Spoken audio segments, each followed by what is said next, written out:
We're back, Mitchell Port Unleashed podcast. You know how we're doing it here. You know, when we have compelling conversations, I want the audience, every man, every woman, even your children, right, really tap into some of the important discussions, especially even today. Hope, Rose, how's it going? How are you? I'm wonderful. Thank you so much for having me. Yes, we were here and we were just talking before we hit the record button. And, you know, life be lifing when it comes down to the ebbs and flows of what we have to experience. Some of us have kids, some of us don't have kids. Some of us have folks that have children and see the ebbs and flows of life that they have to go through, right? And for you and your plight and the awareness that you're looking to create, speak a little bit of just your journey, your story to the audience here. I will try to condense my story. I always laugh. I'm like, I can do it in 30 seconds or 300 minutes. So I'll try to do it as quickly as possible. So my previous background was a sponsored ultra endurance athlete. I've run 400 milers, 14 50 milers on the trails. So that gives the listener a little insight of my background and mindset in doing, if I'm allowed to use words like that on this podcast. You're fine. Don't worry. We're good. Okay. Okay, good. And almost 9 years ago, I got involved with now the father of my child. And really immediately, I didn't realize this until, you don't realize you're in a pot of boiling water until the water is boiling. And it was a very abusive, violent relationship in every single facet. Fast forward, I gave birth to my son in April of 2018, 7 years ago, at the recording of this podcast. And the abuse escalated immediately. A month into postpartum, he attempted to take out a life insurance policy on me and my baby as a stay-at-home mom. My policy was like 600,000 and my child was 250 and nothing on the other party. And he was the sole breadwinner. So I put that into the story because it really shows the listener what kind of individual I was dealing with, like who does that. And so ultimately he walked out on us when my baby was 7 months old, changed the locks in our house, took the car away, closed and drained our joint banking account, left me with nothing, and then took me to court for custody and child support. There was no marriage involved. And fast forward a little bit so we can kind of dive into more fun topics. We went through the court process. We had a settlement agreement in 2019, and then we had a trial again in 2021. And I was really learning about the legal system, what true law is, how our human parent God-given rights are just being trampled on. They're just being exchanged for whatever the system has in mind, or who has the most power and control. That's really the kind of the nitty gritty of it. If you have more power and clout and backdoors, you're going to get what you are manipulating the court for. And the first two judges recused themselves on our court case, on the custody court case. And the third judge, so again, just kind of setting up the stage for what's happening so, listeners can realize that something was not right here. And so the third judge came to the case, knew nothing of the violence that me and my baby had experienced. And 9 days, he was on the case 9 days, said, okay, the father's going to have visitation that weekend. We had visitation. The baby was still sleeping. My child had not been, he wasn't even four years old at that point. And I had two witnesses at the exchange location. And I said, baby is still sleeping. We're en route. The father of the child got irate. I mean, there's a police report. It was awful. And he left the exchange location and went to his attorney. I didn't have any attorney. And they filed ex parte, which is behind your back. It is so unlawful. It's really, ex partes really are reserved for like the worst of like somebody's life is truly in danger. They are not, well, 2025, anything can happen these days, but they're not supposed to be used just from a vindictive party. Like, I'm going to get my way and I just am going to, beat this mother to a pulp. That's what this was all about. And so his attorney filed for sole legal physical custody. No evidence, no hearing, no witnesses, just her words on a piece of paper, not even alleging abuse or the child was in danger or I'm, doing something, nothing. It was literally, she didn't show up to the visit exchange. And I'm like, that is totally false. Judge, again, had no knowledge of anything. And I mean, he really broke the law, if we're talking about true law, by signing this paper without even informing me of what was happening. There was no danger. There was no police reports that my child, who had lived with me his entire life, was in danger. So that really kind of set up Hope Rose of where I'm at today. So they signed it. We had, and after I got the order like the following day, and I was in mama bear mode. I protected me and my little boy, and as I had been doing for the past almost 4 years. And we had the ex parte Zoom hearing the following week, and his attorney says on record, and the mother won't bend her knee. And when anybody hears that, they're just like, holy crap. Like, who would say that? And I knew instantly this was not about custody. This was teaching, quote unquote, teaching me a lesson. Like, we're going to tell her exactly what to do. There is no law here. There's like the whole family court system as a whole, like, it's not based on law. It's literally based on manipulation, lies, money, who can file these ex partes. And that's what abusers typically do. They file ex partes behind your back. And it's devastating. It's against every human right, parental rights, human rights. It's horrible. It's horrible. And at that hearing, she again made a verbal motion, which I actually was just thinking about this recently, how I might be able to have some recourse. We'll see. But she made a verbal motion for me to turn over the child as if my child is just a piece of luggage. Just drop off the suitcase. I mean, no care, no concern. Like, what's in it? Like, they always say in the best interest of the child. That is complete, because the whole court system is not based on the best interest of child. Children are being trafficked every single day in the back of, in your hometown. And so turn over the child in it was like 3 or 4 days, or we're going to file for default judgment. And default judgment means we're going to write whatever on a piece of paper and the judge is going to sign it. Again, it's so unlawful. No trial, no witnesses, not even a hearing, no evidence, just literally child trafficking. And my child, that's why I always say my child was trafficked. And what mother biologically would just turn over her child? I mean, biologically, a mother can't do that unless she's strung out. Like, it just is not in her nature just to turn over her child. And I really trusted God to, protect us and keep us safe. Ultimately, that did not happen in the way I would have preferred it to. And I kept us safe for about 60 days. We changed safe houses. They, flipped custody behind my back, started a criminal action against me. And when we changed safe houses, it was a front safe house. They arrested me for custodial interference, ripped my little boy, who had just turned 4 years old, out of my arms.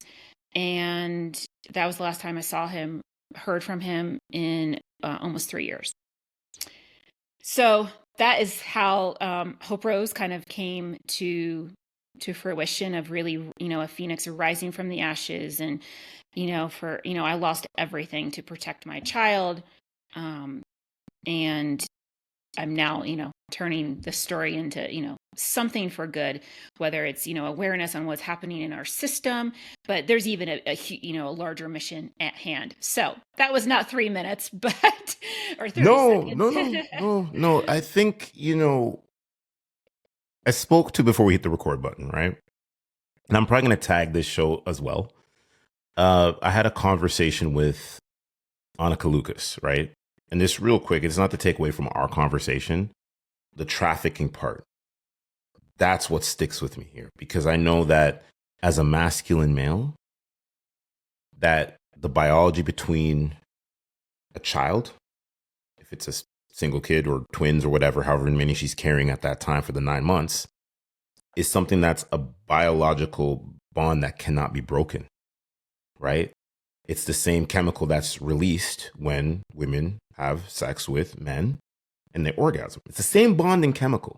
So when you sit back at the end of the day, right? I'm going to pick my wording very, very strategically here, because as someone that is all about helping other people overcoming adversities with this podcast and this show, and you see things like this happen in the courts, you see these things happen in universal standpoints, it hurts to see. Because, like you just mentioned, if there's nothing wrong with the situation, why can't it just not be a 50-50? Right? Why can it not just be something that is just, we ebbs and we flows, we figure it out? Heck, we may not be good for each other, but this is for the children.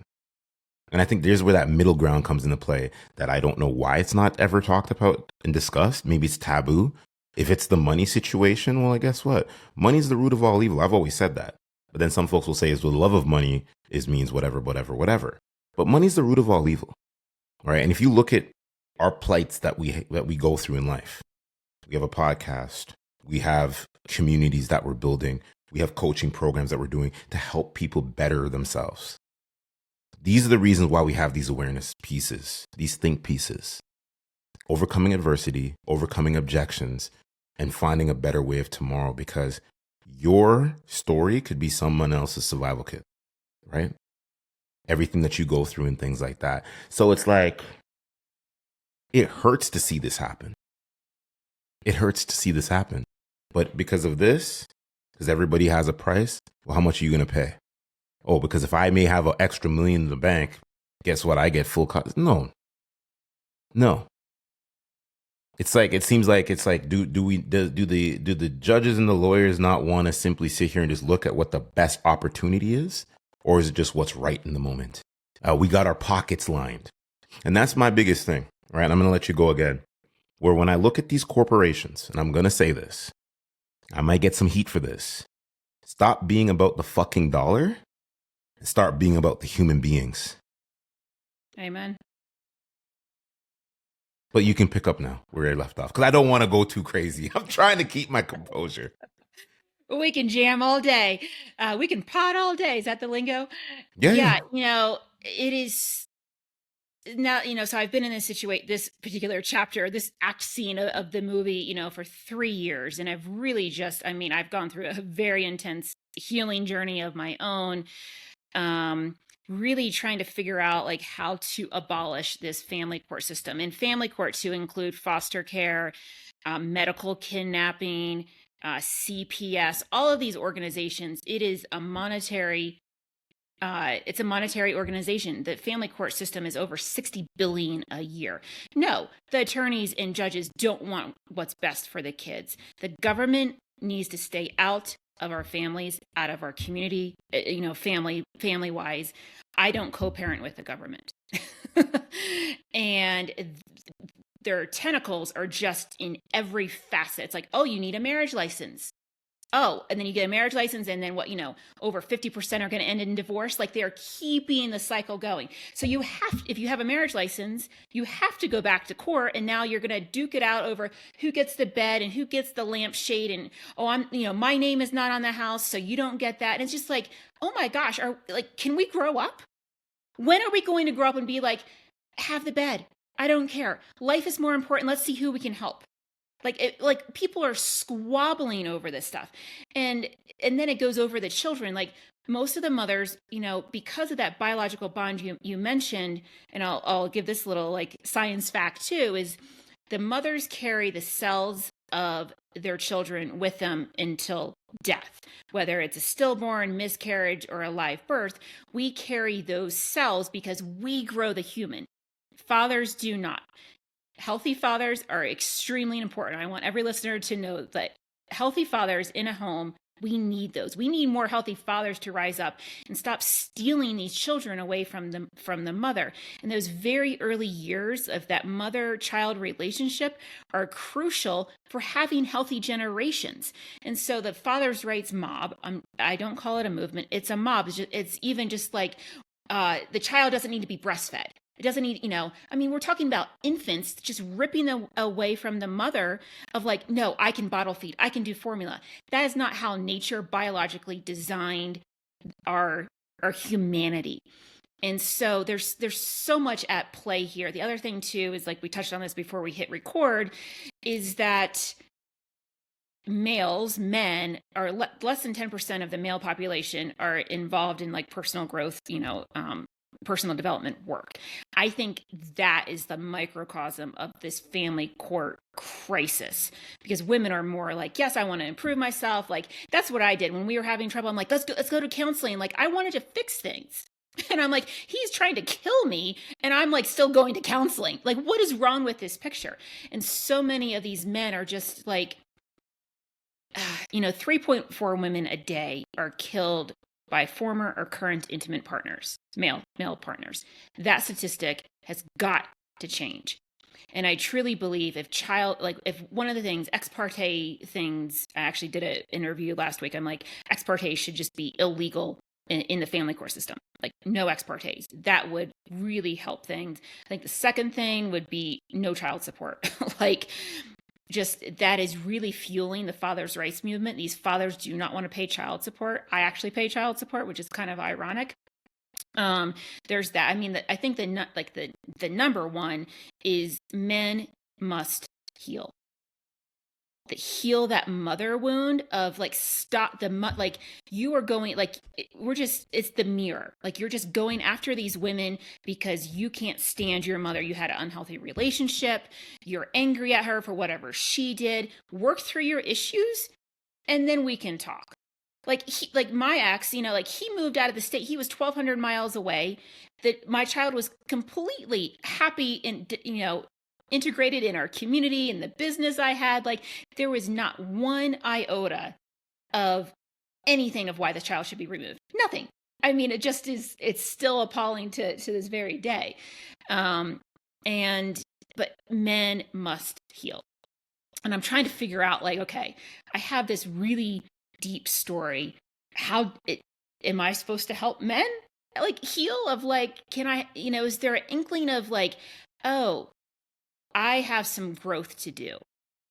And I don't know if men are men ready for that, but I've really been asking Source of like, okay, Source, God, universe, whatever you want to call it, of like, how can I really make a huge impact on men, and to honor and cherish the women and I know you're trying, yeah.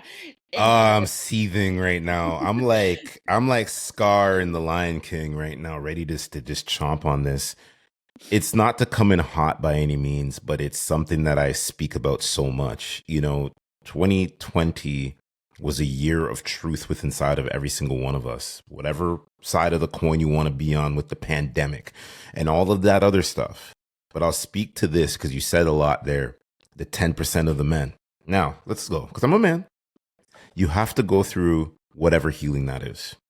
That's why I'm sick and tired of hearing men talk about, oh, she's crazy, or, oh, I can't do this. I'm having these bad times.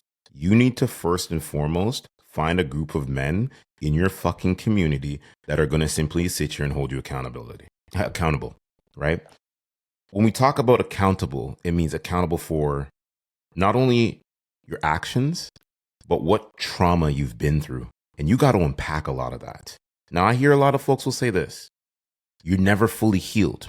Sure, I get that. I do. I understand that. You know what? I get the spirit of all that when people say that. But there's things you have to be able to not only compartmentalize as a man, because you have to be that strong pillar. Now, that's a strong pillar within your relationship with God, the universe, whatever you want to believe, relationship with then self, relationship with then, any things that you need to shut off with your mom or your dad. Then it translates if you're going to be in a relationship. If you're married, you're married. If you want to date somebody for long term, you date somebody for long term. But you got to be able to be that strong pillar of masculinity that is vulnerable enough to simply sit here to make her feel safe. Men can't do that yet. And that's the reason why we see a lot of these think pieces on these social media clips of men talking. And then they get doxxed because of the way that they're speaking, because they have that form of masculinity, which then folks with their inner chakras and their mindset are like, oh, wait, he sounds toxic. When no, it's because the world has suppressed masculinity in such a way to make y'all feel like it's toxic. See, a healed man is going to speak and he's going to breathe life into you, and he's going to hold a said woman or people around him accountable. It's going to force you to level up. It's going to force you to change. And that is what it all comes down to. Because the thing is, if more men walk in their divine light, they simply sit here and read the books, they hire the coaches, they find the mentors. There's groups and communities all around. You'll see what strong masculinity looks like. That's the reason why when folks say toxic masculinity, no such thing. It's a word that was made up. It was a word that's made up. It's not in any dictionary. They've tried to reword the packaging, but so much what happens is so many people are in this sheep mentality that they believe everything that if it's the mainstream media is going to be telling them. You got to know how to ebbs and flows and be a contrarian in this space, especially with podcasting. Very, very rich conversations and dialogues that you can actually have. But I say all of this, men, do the inner work. I've had to go through my inner work. Can I openly speak and say I've had traumatic experiences? I've started to speak about it on the podcast. Fear of water, almost drowning when I was a child. But you can never look at anybody that's out there and says, oh, Rory, the host of the Mitchell Portalines podcast, has toxic viewpoints. Some people have tried. They tried to make the hit pieces. It doesn't work. Why? Because they don't know what true masculinity evolves around. A man that's going to stand up. Heck, even let's peel the layers back. If he's a child from God, and he speaks to the Bible, and he may not participate in secular activities, that's a real man. But back to you, Hope Rose. Thank you for all of that. Yeah, brilliant, because what you touched on is, I think, part of why, our country, nation, globally is in a crisis of, I talked about this on the podcast months ago about, the feminist movement, and, it's probably too much to unpack in this podcast, but, the feminist movement, there's a difference between feminist and like the patriarchy, and women, how do I say this? Women require to be cherished and respected. And they didn't feel like, they felt so oppressed through, thousands of years, generations, that the feminist movement kind of came on. It was like, no, we want equal rights and everything's 50-50. Well, look how that's working for you. Now people want 50-50 in court. So there's that aspect of it, but it also it really demoralized the masculine. And it's like, men aren't the problem, women aren't the problem, mothers aren't the problem, fathers aren't the problem. It's all these generational traumas and cycles that haven't been broken that's causing, toxic masculinity and, the feminism and like all these different things. We have to, step back and be like, am I the victim in this, or where can I take responsibility for my choices, my actions? Why am I being triggered by this? And instead of, and I think that's just the whole family court system is just tit for tat of just like one side is against this side, and I'm not going to pay child support, and how dare I, and I'm going to take the child because he's 2 months old and I can feed him a bottle. And it's just like, no, that's biologically, that is not healthy for the child. If you really want what healthy is for the child, it's like, sure, I'll have him, a couple of hours. He's 2 months old. Like, I know how important the bond is between mother and child. Let's work this out for the child so we can have healed generations. Instead, egos are getting in the way. It's just like, no, I want 50-50. And it's somehow like, I got my trophy, or I want full custody. Abusers, usually that's what I want full custody just to hurt the mother. And it's just sickening. It's really heartbreaking. And so, but what you're speaking to, real quick, is the nucleus that's being pushed right now. That's the reason why, like, we could extrapolate a lot of this and put it into all many different ranges and motions, but it's the nucleus of breaking up the family dynamic. That's the reason why you see these videos out here now as well. Let's go poly. When you can do this, you know what? They're gonna crucify me, but I'm gonna say it. It's all good. I got you. When you introduce poly relationships, it's basically to simply sit here to control a form of world population in a way. I'm going to tell people this is the reason why. Because if you're in a poly relationship, people are not going to want to be two people in the household, man and woman, or whatever your sexual preference is, be in that relationship, especially if you're a man and woman and you're going to have kids. Because now what's happening, you're populating.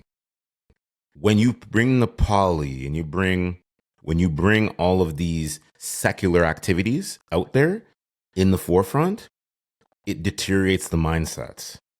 That's the reason why women go on OnlyFans. They participate in whatever they want to participate in. Men are overconsumption of porn. All of the other things that are going on. You date somebody, but I want to be in an open relationship. It's a weapon of mass destruction that's happening. Those are the three biggest pillars. So folks don't know how to simply know how to reconnect with each other and want to go out there and date.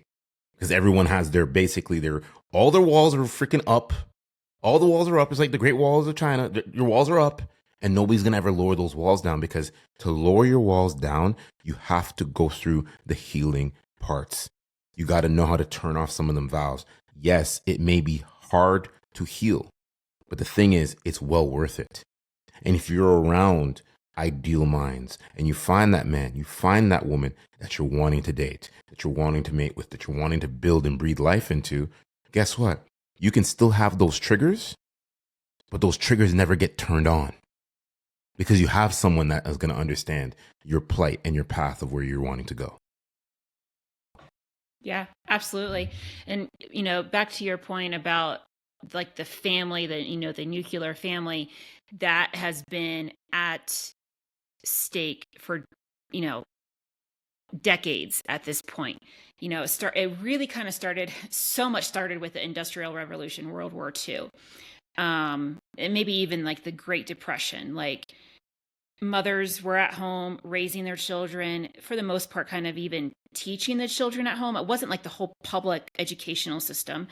And then the Industrial Revolution, when the men went to war, the women were at home. They started to work. Then they had the TV dinners.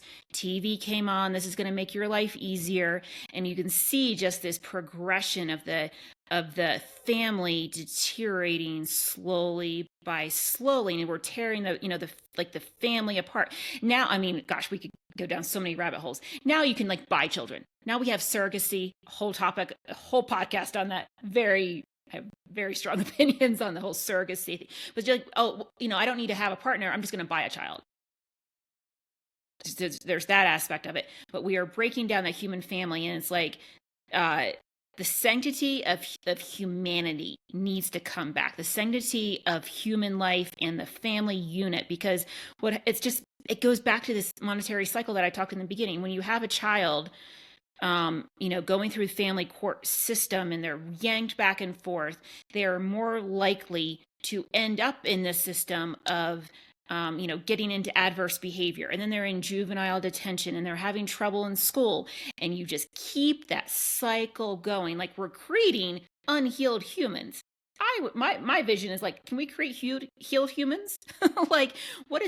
I want healed generations coming behind us. And so really bringing back, like, stop tearing families apart for your ego, for pride, for money and control. Like, she won't bend her knee.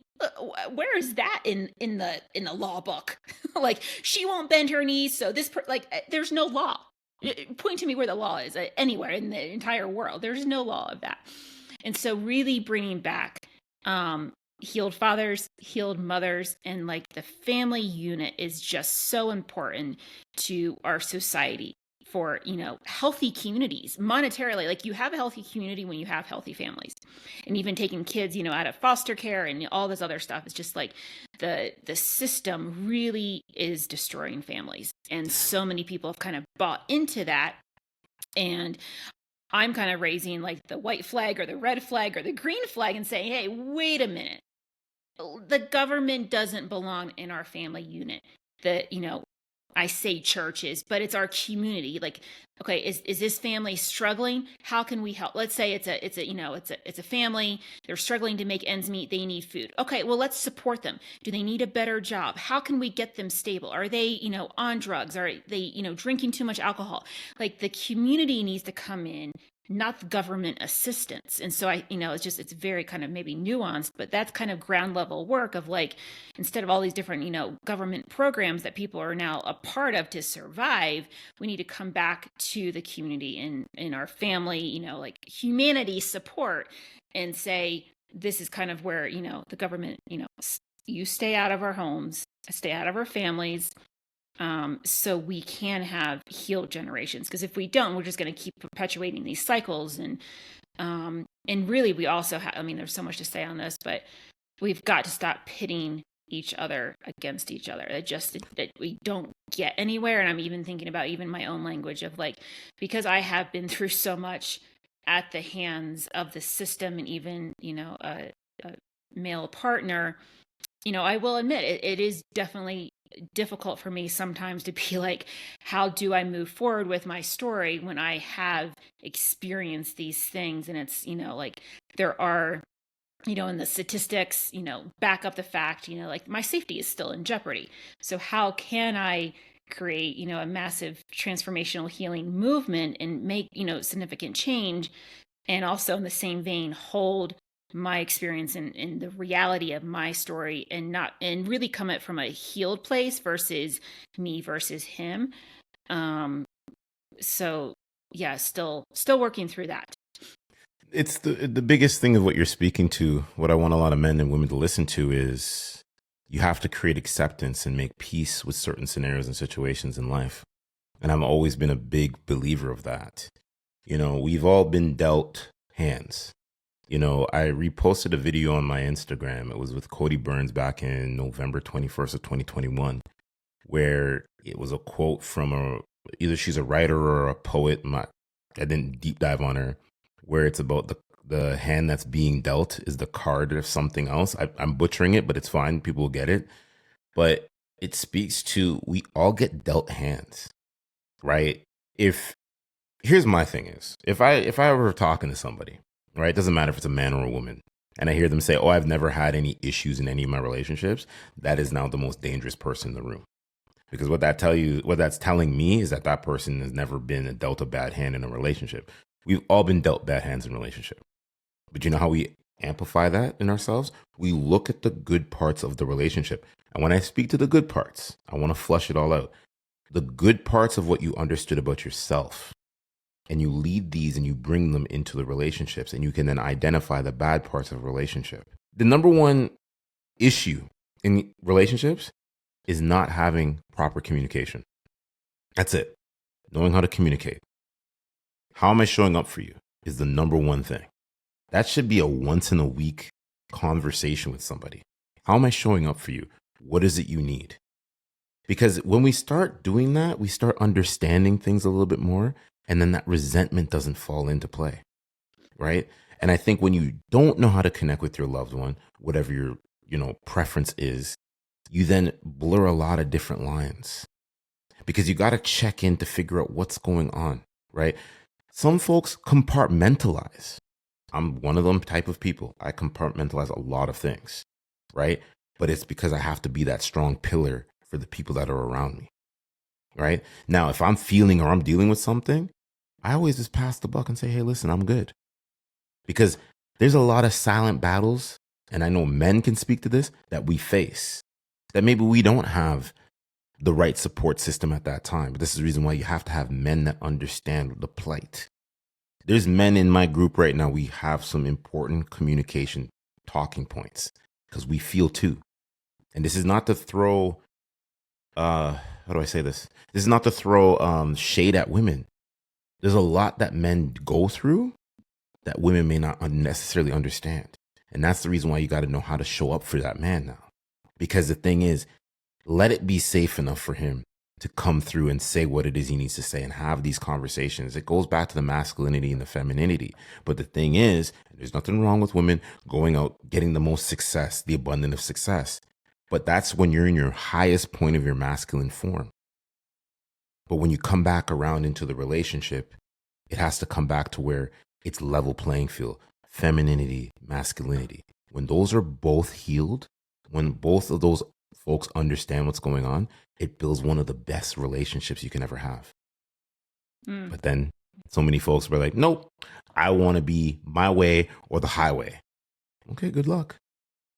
Tell me who's going to be, it's not going to work. It's not going to work. So I always say to folks is, even before you get in the dating stage, figure out and understand yourself. And when I say figure out and understand yourself, detox everything out of your life. Like no social media, no dating apps. Just sit and be one with self, right? The only apps you should be using is Audible, right? The only app you should be using is audiobooks. If you want to go to the library and get books or get Amazon, you buy them. Figure yourself out first before stepping into the realms. Because I think this is what's happening in relationships a lot. Men are not understanding what they want, and women are not understanding what they want. So when you have two folks that come in now, this is where all this degeneracy comes into play. Back to you. Oh, beautiful. Yeah, I mean, a lot to say on all of that. I will say, typically we pick partners, first date or, whatever it is, based kind of on our unhealed patterns in our life. So if a person hasn't, fully recognized their patterns or their habits or, how they grew up, they kind of pick that person. And so it takes a very skilled, attuned person to be like, I'm going to work on myself to have a trained nervous system. So let's say this, like if a man or woman grew up in a very chaotic, abusive environment, their nervous system is attuned to chaos and always being on the lookout and scarcity and fear and shame and like all these things. So that's what their nervous system is accustomed to. And I say this from experience, by the way. The example is me. And so when that person's nervous system is like that, they're going to like find that person, because that's what we know. It's kind of like a flower, a bee going to a flower, like you're just headed that direction. And so even like when let's say they did heal that and they get into a relationship, if they haven't fully integrated their new nervous system, they will cause chaos, anger, fear, like whatever comes up to create what they just kind of healed from. So it's very deep.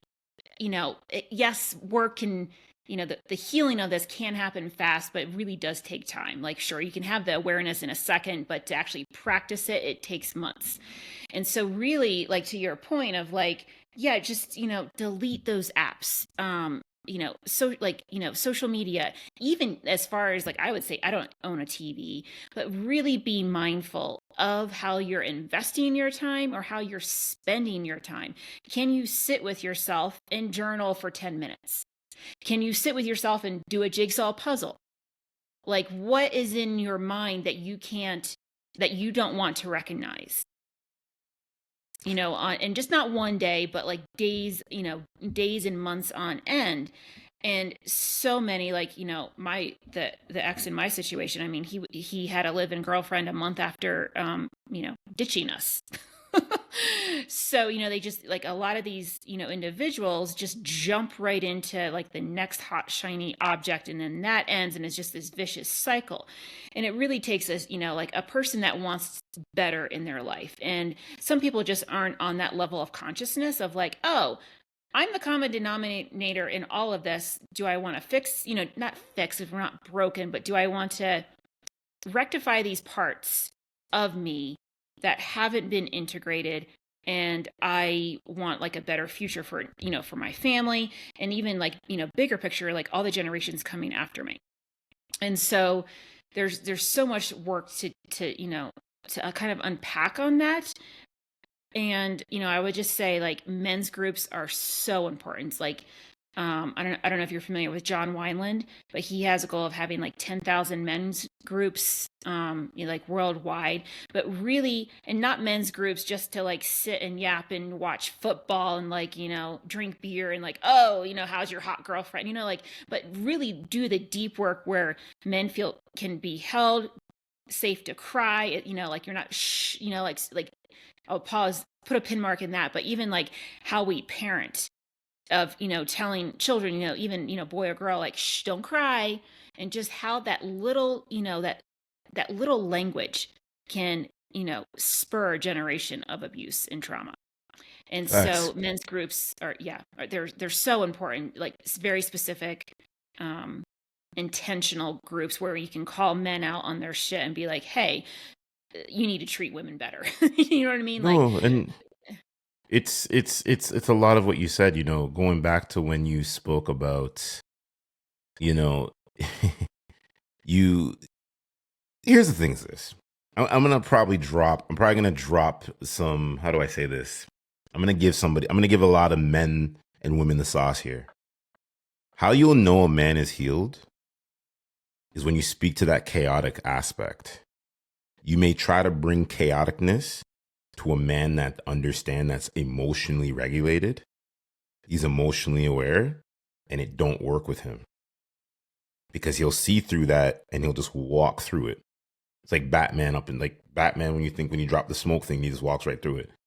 And a lot of folks don't realize that, right? Because they think, oh, he just a pushover. I can just don't do that to a guy that's healed, because he's not gonna match that level of chaos.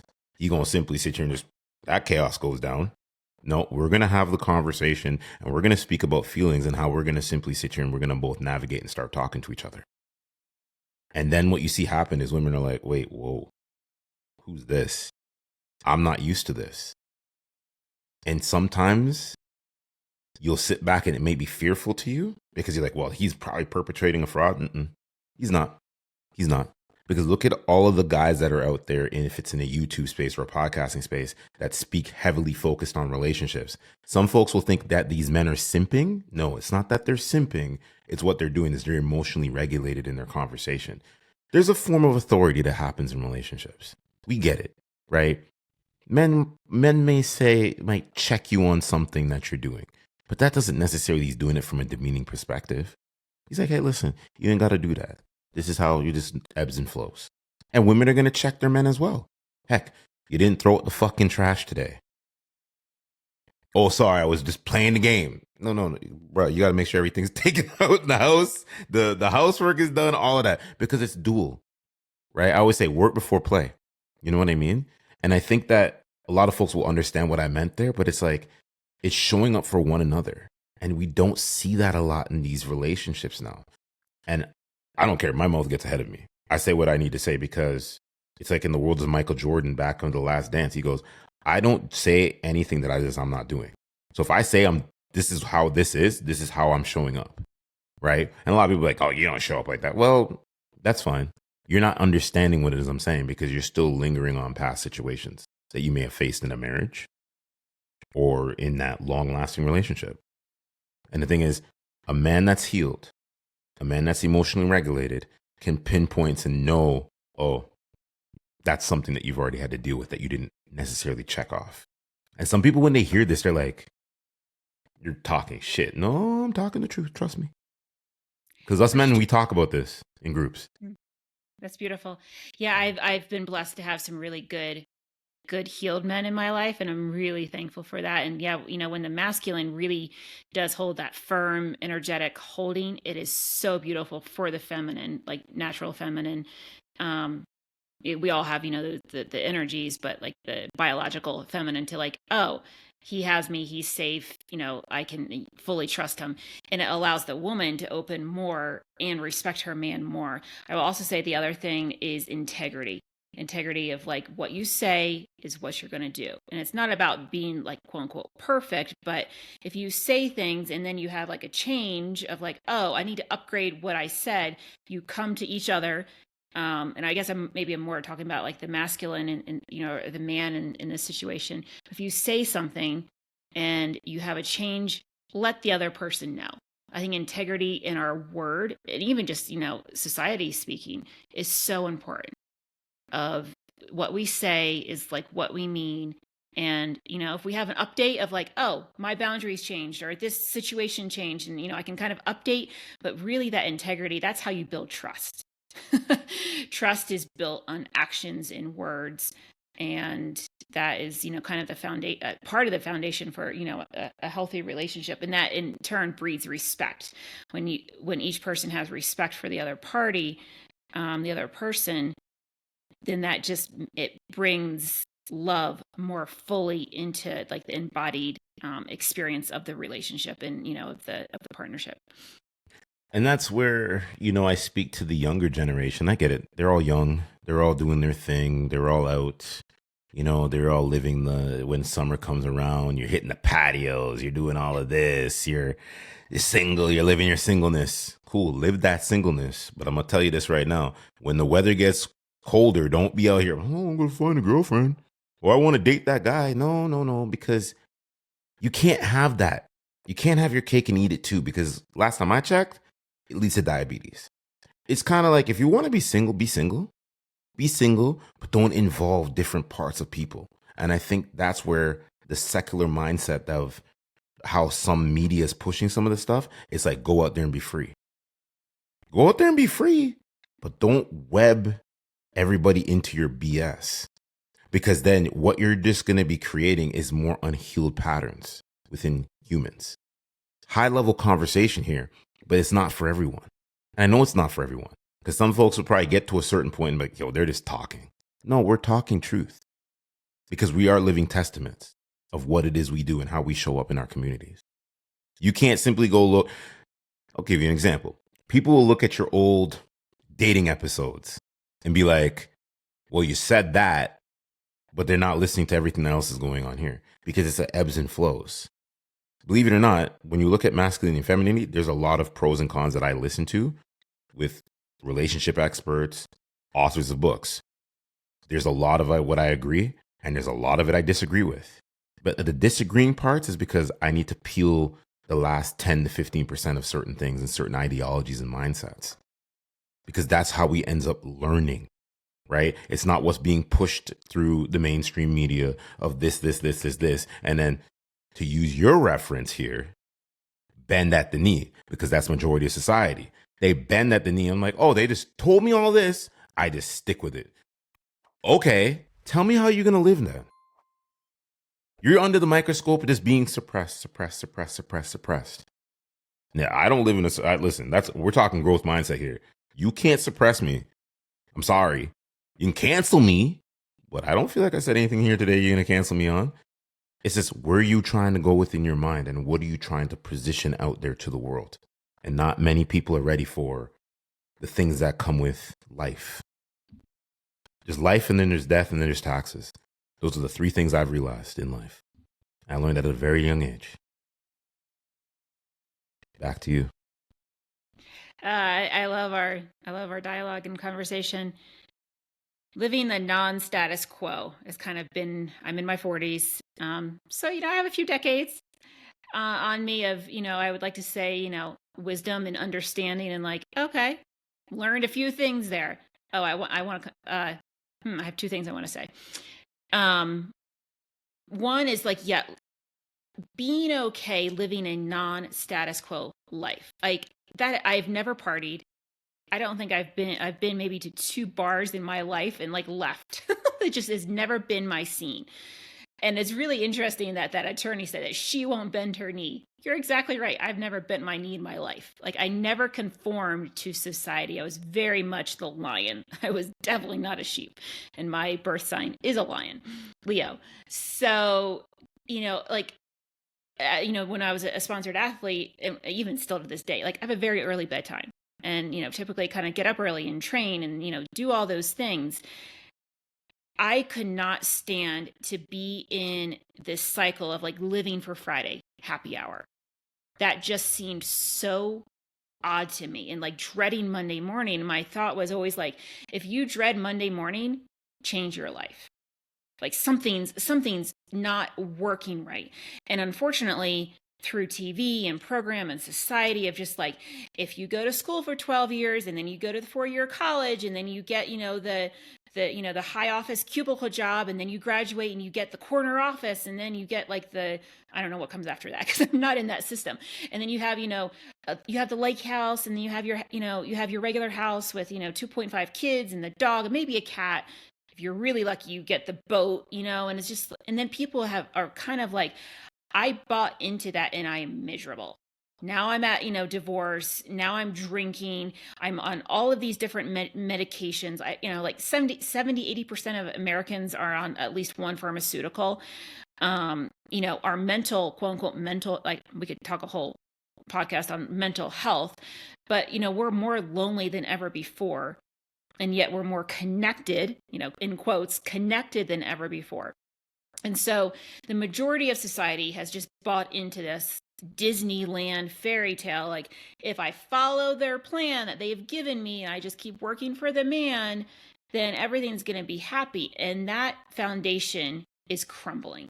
People are realizing that working for the man, like, I want to work for myself. Like, they realize that, oh, I followed this, prescription and it is killing me. It's literally killing them, whether it be in depression or diabetes or obesity or, anxiety. Anxiety in kids is even skyrocketing. And so my hope is that more and more people wake up to like removing themselves from this matrix, this system, and like bringing their sovereignty back into us of like, no, I'm an autonomous being. I don't have to go on dating apps. I don't have to keep chasing like a lot of this, like I've never honestly really been on the dating scene. And I'm just like, and that was very intentional. It's just not, I'm a different human, I guess. But it's just always that chasing of just like, oh, there might be somebody better out there for me. Instead of just like, oh, I have a really great person. Let's explore this. And instead of just like, there's a hotter girl or, hotter guy out there, like whatever, whatever it is. And so it's really coming back into like, what in myself am I running away from that I'm trying to chase on the external? How can I love myself, like all of me, the parts that don't feel good enough, the parts that feel bad, the parts that, feel like I need to be, perfect, or, like there's so many, thousands of parts of us that need to be integrated. And when we give ourselves that love and acceptance and compassion and care, then we can show up in the world. Maybe potential, relationship and partnership. But I think, the focus on just getting the guy, getting the girl, and is really misguided as a society. And it's causing havoc in our communities, in our souls, in our country, because we're just not sovereign beings we're not comfortable being ourselves. And so yeah, there's a lot to say. The one thing you mentioned a little bit ago of like living the hand you've been dealt. And I did a podcast on this on my podcast, but it was, it was sparked by this comment I read on social media. It was like a single mom. She was going through a divorce. She, had always pictured, like homeschooling her kids and, like the life she thought she was going to have. And the kind of the quote I came up with is, living the life we've been given, not the life we've wanted.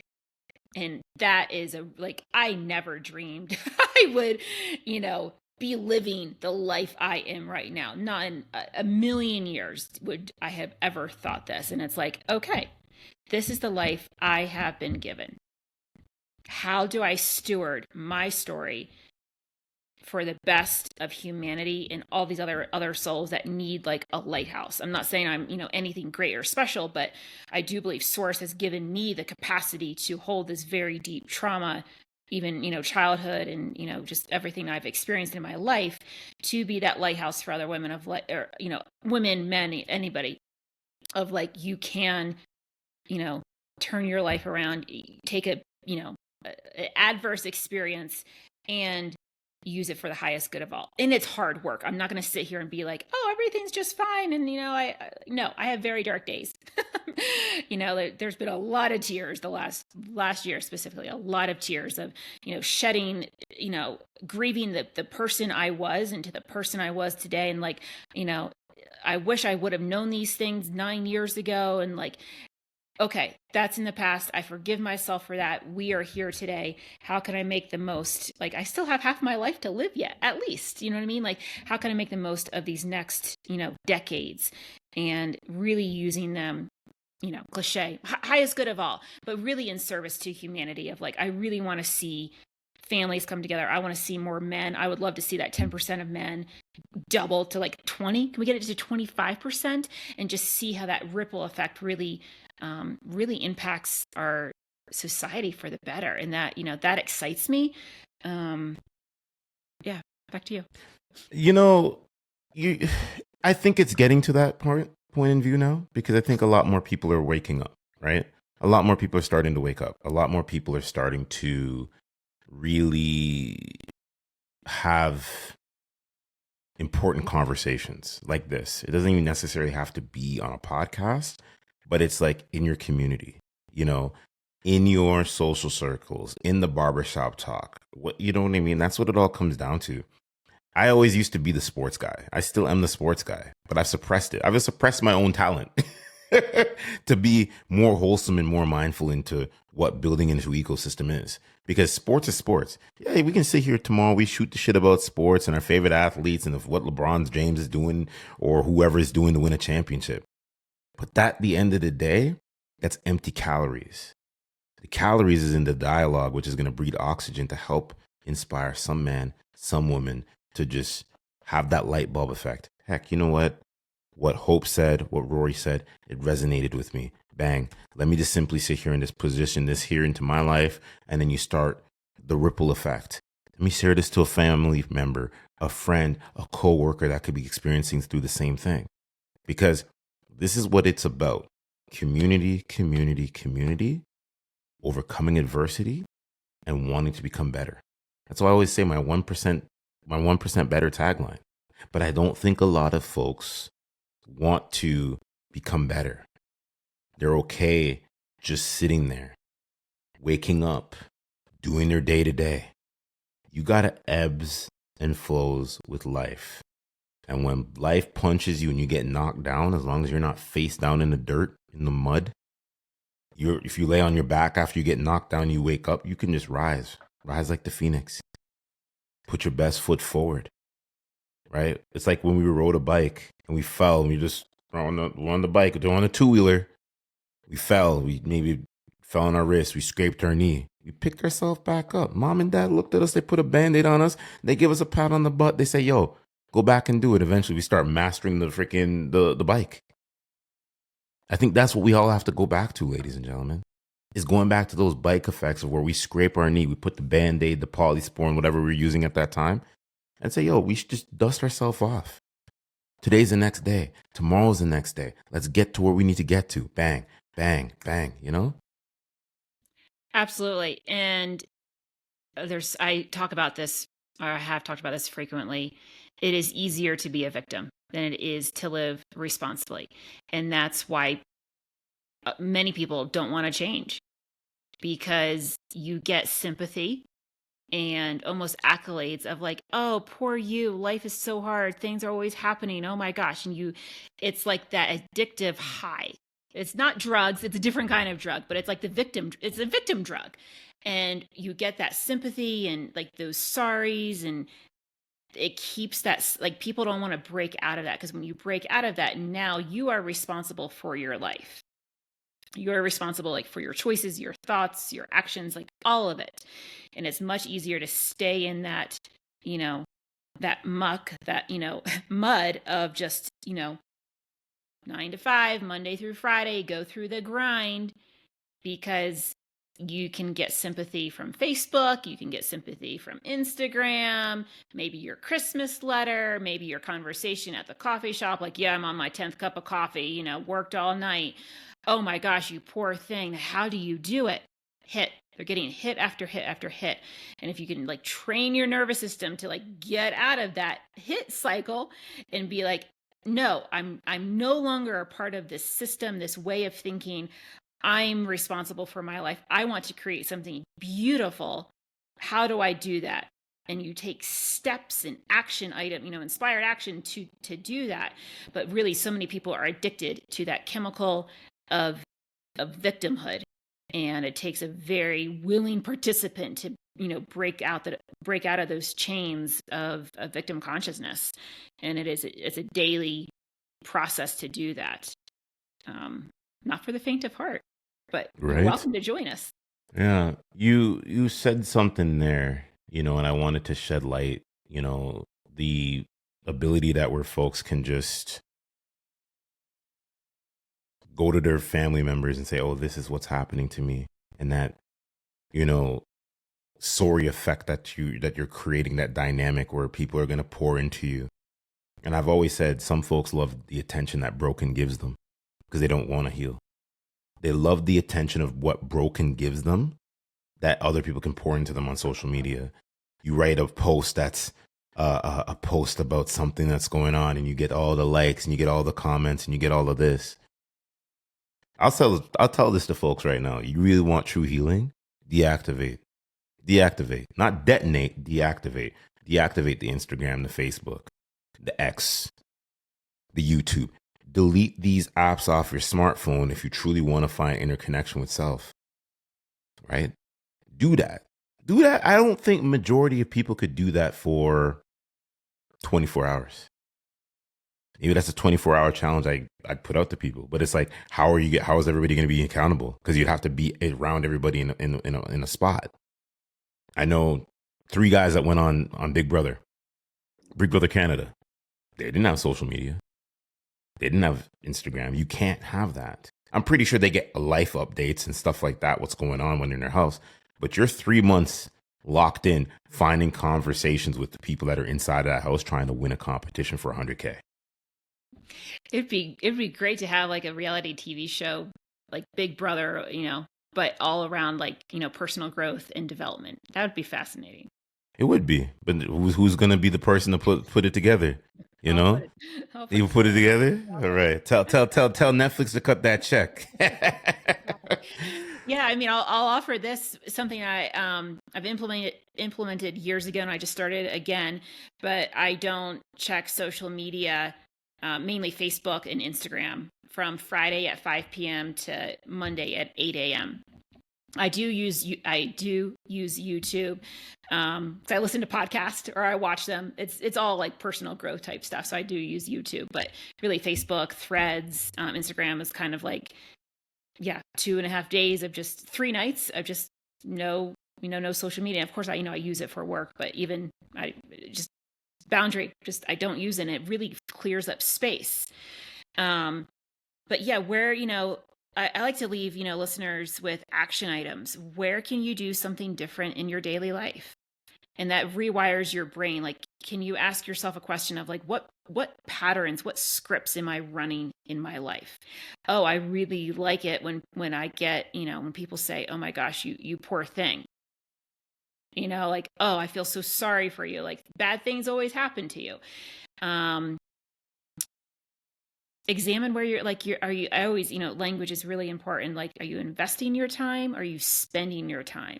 Like our phones tell us how much, time we're spending in all of these apps. Where can you pivot to like, I'm really unhappy in my job. Do you want to work for somebody else? Do you want to work for yourself?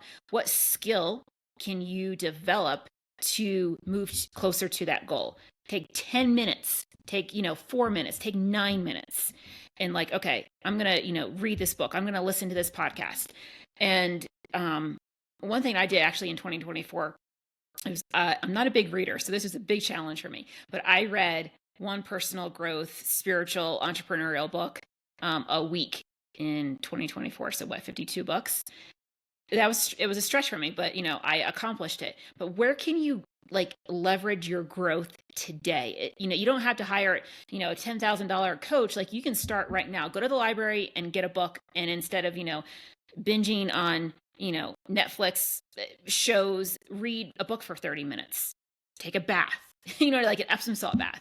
Like, there's just ways to up-level your life in this very moment, from your thoughts, your patterns, your thinking.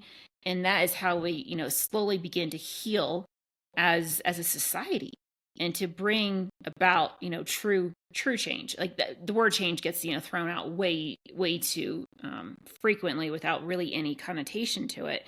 But true change is like, I am no longer content to stay in the victim cycle, and I want to move on to a better life that I know my soul is calling me for. And how do I do that? I'm going to reach out to a coach. I'm going to reach out to trusted advisors, trusted people. I'm going to start, switching the podcast. Instead of listening to, murder shows, I'm going to listen to this podcast or something else that elevates my growth. And instead of going to the bar on Friday night, Let me find and let me invite people over to my house and we can work on a puzzle and just sit around the fire and have a conversation of like, how's your life going? Let's talk about it. What are you struggling with? How can I support you? And when we heal in community, we grow in community. I love that you say about inviting people over your house, because it's actually cheaper in the long run, ladies and gentlemen. Even if you don't want to drink, if you are a drinker or not, a bottle of wine gonna cost you, like a half decent bottle of wine is gonna cost you about $20, right? If you want to get the vodka, the tequila, and the this and the that, and the charcuterie boards, and you want to get, everybody bring something, it actually becomes a lot more cheaper, because you go out, you do the dinner thing, right? If you're doing individual or somebody wants to just foot the bill, that's anywhere between what, 60, 70, depending on where you're going per person. So why not scale it back and, like you said, do the puzzle, do the Monopoly, do the board games, right? Do the video game session. Like listen, I remember when I was a child, we all used to hang out. We used to run the Nintendo 64 and the PlayStation. It's life. You do it for a couple hours and you go about your way. Probably come back home and play more video games, but we figure it out. But it's just saying to folks, is that know what it is you want and how are you wanting to get there. And create the groups that are going to hold you accountable. Because I get it. A lot of folks are allergic to accountability. Stop being in these echo chambers, right? Because I say that a lot. There's a lot of echo chambers out there. People that are yes men and yes women. You got to remove them people out your life. If you are simply sitting here and you're messing up and you feel like, something's going on, you need to have someone that's going to look at you and point in your chest and say, listen, you're not showing up for yourself. You're not showing up for your wife. You're not showing up for your kids. You're not showing up for just whatever is going on. Because that's the fire that majority of people in this world need if you're wanting to get to that level of whatever you're wanting to get to. You got to rise above a lot of what's going on. There's a lot of distractions. There's a lot of fluff. The time recording this, there's the tariffs between Canada and the United States. I'm hearing about it, but it's like we're all in these echo chamber spots with no fucking solution, right? We're in these dating and relationship podcasts with no fucking solution. The solution is not to go viral. The solution is to come up and say how can we be together like this as a community and rise above everything that's going on? That's it. There's no ifs and buts and ands about it. Don't say, oh, well, I don't know what to do. There's too much free software out there. There's YouTube. Hope just said it. There's YouTube, ladies and gentlemen. It's free. But you have YouTube Premium. I suggest pay the $20 for YouTube Premium. You don't get the ads. I have YouTube Premium. Trust me, I swear up and down by it. I love it. They haven't cut me the check yet. Or maybe they are. I don't know. But with that being said, you know what I mean? Before we get out of here real quick, though, right? I want you to plug more about your organization, right? Your foundation, things like that. And what do you have coming up for you, for the rest of 2025? Oh, yeah, I want to answer that. I need to have a pen to take down little notes. Before I answer that, I would like to say, one thing you could is money. People always say, I don't have the money. Okay. Do a little inventory of how many subscriptions you're paying for. Netflix, Hulu, Disney. I don't know. I have I have Spotify. I don't have YouTube Premium. I do pay for Spotify because I have the ads are too much because I listen to Spotify a lot. So I have Spotify. But take an inventory of where is your money going? And this is kind of in regards to how much money are you, spending on going out? And I don't even know, are dating apps charging these days? I have no idea. Some of them are. Are they really? Okay. So, take that money and have bring back the family dinners. It could be friend dinners, but just bring back gathering in our home of we all live in these silos, these little houses with our fences, or, it's just we're not integrated as people. So I think, bring back the family dinners, and it could be friends dinners. And then the second piece is just the money of oh, I don't have money to, put into personal growth. I would reckon you probably do. You just have to pivot of where your money is going, then like the money opens up. Like, yeah, I'm not, I guess, drinks, cocktails, like what, they're 15, some $20. Like if you're spending that habitually twice on a Friday, Saturday, 4 weekends a month, oh, that adds up pretty quickly. So it's not that you don't have the money. I know, hard truth. It's not that you don't have the money, it's that you're not putting it where you desire it to go. The third thing I will say is, what do you want? So most people are going to be like, oh, I want the house, I want the relationship, I want, like the $1 million. I would reckon to guess most people, they want the feeling that the relationship brings. They want that emotion that the business, the success, the money, the car brings. So it's not necessarily that they want the $1 million, but they want to feel successful, loved, accepted.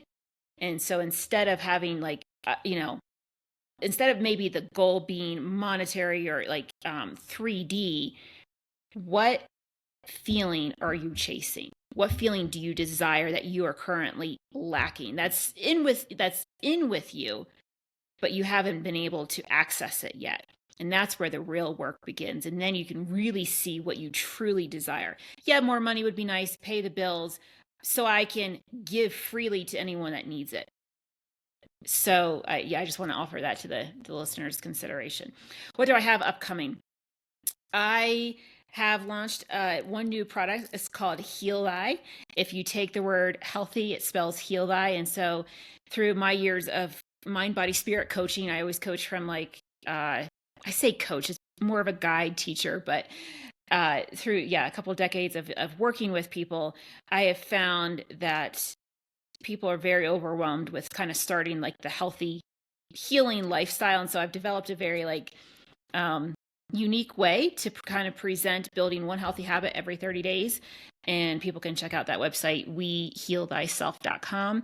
But I am basically making coaching a tangible product. So I'm super excited about that. It's a very innovative way.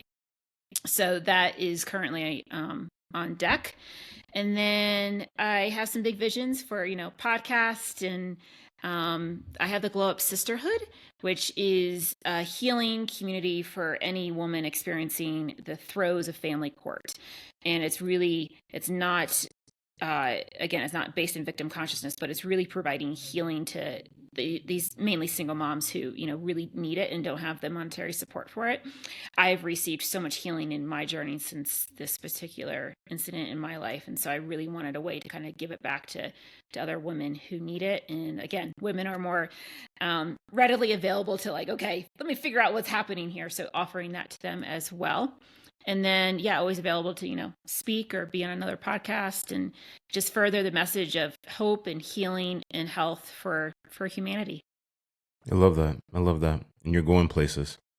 Almost guarantee you're going places. You know what I mean? So just keep riding the wheels till the wheels fall off. Build the podcast, encompass what that can look like, because it's your own marketing tool. You know what I mean? So if that's any value that I can give to you, or any audience member that's got something, the podcast will be probably your vessel for free marketing, especially in 2025 and beyond, with everything that's going on, right? I understand not everybody needs a podcast, but you never know how that podcast can encompass in part of your business and things like that. But I appreciate you, Hope. Oh, thank you. Yeah, and one note, I guess on my podcast, the vision I kind of have for I've had it for a while, but I love podcasts that are free samples, like Costco sample. And so if anybody wants a free coaching session to be aired on my podcast, just you go to my website, Hope Rose Speaks, fill out the form, and I would be happy to sit down with you via video for an hour. I don't do it's just audio on the podcast platform. So you can use, so your face won't be shown if that is of concern. You can use a different name. But if you're looking for guidance or, some kind of perspective on where you are in life and you want a free coaching session, I'm here for you. I love that. Look at you giving offering. There we go. Let's go. I love it. No, for sure. Well, I do appreciate you, and keep doing your thing. All right.